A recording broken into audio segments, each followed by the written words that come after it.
So on Facebook, we had Anita that asked, "Good morning, Laura." Just Laura. Just me.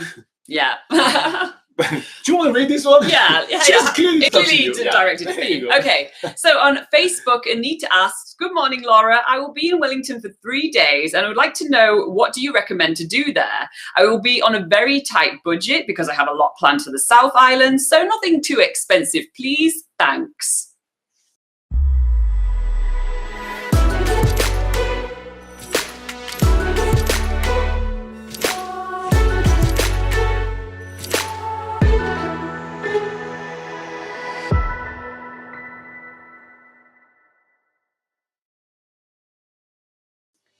All right, Wellington on the budget. Yeah. Actually, it's one of the best places to be on the budget. Yeah, there's actually so much to do in Wellington that is either free or cheap. And we actually have an article on BackpackerGuide.NZ, which is like the 23 free or cheap things to do in Wellington. So we'll make sure to link that in the description when we do the rebroadcast of this video. But in the meantime, we'll give you a few highlights from that list, which I think should first start with the Te Papa Museum. Oh, for sure. Yeah, so the Te Papa Museum is a completely free museum to go to, and it's often said to be one of the best museums in New Zealand, so it is an absolute must-do. And this covers basically everything to do with New Zealand. It's like the National Museum of New Zealand, so you can learn about the social history, you can learn about the Maori culture, you can learn about the natural history, about the earthquakes and the landscapes, the wildlife. There's so much to unpack here, and you can easily spend a good like 2 to 3 hours going through every single exhibition. It's really an awesome way to spend some time in Wellington.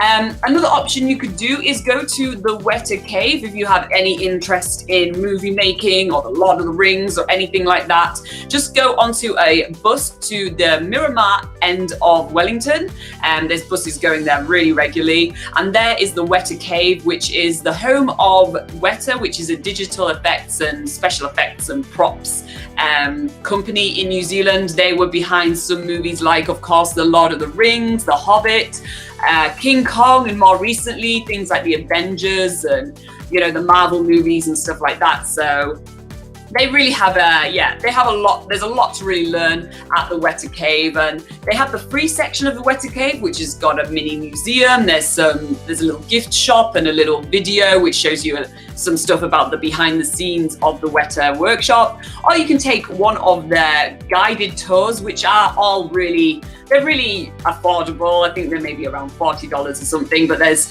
stuff to go around like the Thunder, because they work on the Thunderbirds, which sounds a bit... Yeah, we do that. Yeah, so even if you're not a fan of Thunderbirds, which I mean, at our age, probably not many people are a fan of Thunderbirds, but they... Hey, don't underestimate the inner child of people. Yeah, so it's actually really interesting to see the behind the scenes of these miniature TV shows. I point out that my bottle is an R2D2 though, so you True. know. So we do have videos on both tours that the Weta Workshop offers. So we'll make sure to put those links in the description after we do the rebroadcast of this video. Do you want to say some more stuff about Wellington?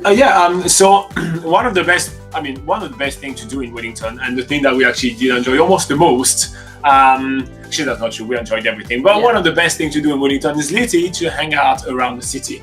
There is so much to see around Wellington. There is literally like just a walk around. We actually wrote an article on Backpacker Guide, which is an itinerary for walking around Wellington, because there is that much to see. So that's from Cuba Street, which is kind of like a bohemian kind of vibe street with some amazing cafes, and it's just the whole vibe over there. You know, you walk in and instantly you feel like an inspired artist that just found his muse. It's so amazing. Yeah, that's what it is. You know, the Botanic Garden is actually really awesome. You can go feed the ducks and see a lot of places. There's even a tree house that you can go up, and that's where the visitor center is. It's really cool. There's a lot of different gardens. You can walk alongside the waterfront, which has a lot of sculpture. There's even some poetry engraved on stone, which is really cool. More inspiration for those artists out there. Exactly. You can take the cable car and go all the way. Well, you go up the Botanic Garden basically. Yeah. You go over there. You know, if you want to make it lazy. But the cable car is a very historic part of Wellington. Probably one of the main pictures you've seen on Wellington with this big red cable car going down the city. I mean, there is really a lot to see and do while walking around. But the best thing, honestly, if you like to treat yourself a little bit, which, you know, you should like. Wellington has some of the best coffees and some of the best pastries in the country. It's really absolutely amazing, and we have multiple videos about visiting Wellington, so make sure to check those out, and we'll link to a few in the description below, because oh my god, yum, awesome, it's just really cool. So there's plenty of things to do, and if you want a little bit of a longer walk, which is not necessarily that long, you can go to Mount Victoria. Yeah, so Mount Victoria is where you can get an awesome perspective and a viewpoint across the city, and this is accessible from the city centre. You just need to walk up a little bit of a residential area, and if you check out any of our articles about Mount Victoria on BackpackerGuide.NZ, it will show you exactly where to go. But basically you're walking along some walking trails up to Mount Victoria, and that is a perfect picture opportunity up there, and you only spend about 2 hours at the most making your way back up there and back down again. So more things to do. You could go and check out the Parliament buildings, which they do run a free tour. So if you are into maybe seeing about the politics in New Zealand, how the government is in New Zealand, then you can go on this free Parliament tour that they offer at the Beehive building, which in itself is a pretty cool photo opportunity. Now we just want to point out that first, during the tour, you don't visit the Beehive building. Yep. Okay, so you don't. And the tour is probably, when we did New Zealand's biggest gap year, 365 activities in 365 days.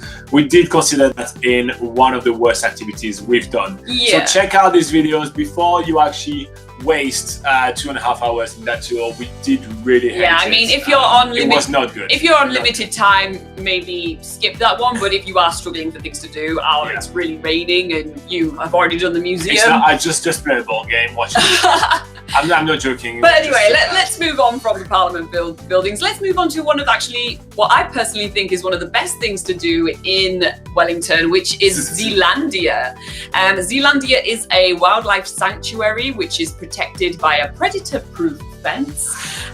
That's a how long. Can you say it 3 times in a row? No, I'm not going to attempt it. So, it's protected. I was about to actually just say it again. So it's protected by a predator-proof fence, which means that native birds can come and go as they please, but they are basically protected from introduced pests, like basically introduced mammals. Stoats, rats. Exactly, yeah. So what they have at Zealandia is a really cool museum which tells you about the ecosystem of New Zealand, which is super interesting and really what New Zealand is all about.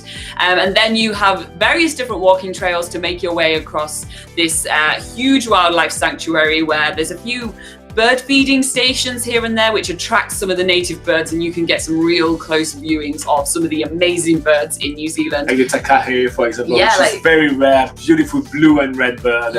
And they come rather close to you, and they are, essentially wild animals. It's quite amazing. Exactly, yeah. And again, we have done this on video, so we'll make sure to link that in the description when we rebroadcast the video. And one final suggestion you could do if you want to get a little bit out of the city is to take the #1 bus to Island Bay, where you can find a really awesome walk called the Red Rocks Walk.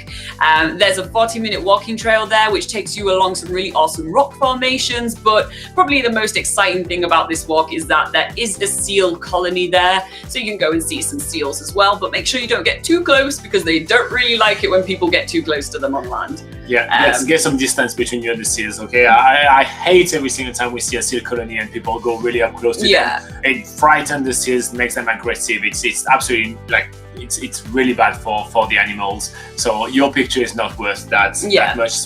Plenty of other they're people really amazing to watch from afar, basically. So that's a really cool thing to do in Wellington, is to do the Red Rocks Walk. So I think that's about it. Oh well, we actually have an article on BackpackerGuide.NZ which is 23 free and cheap things to do in Wellington. So there is much more to do in Wellington. We just picked our favorite basically right here. Actually, Laura picked her favorite because this question was just for you anyway. Oh yeah.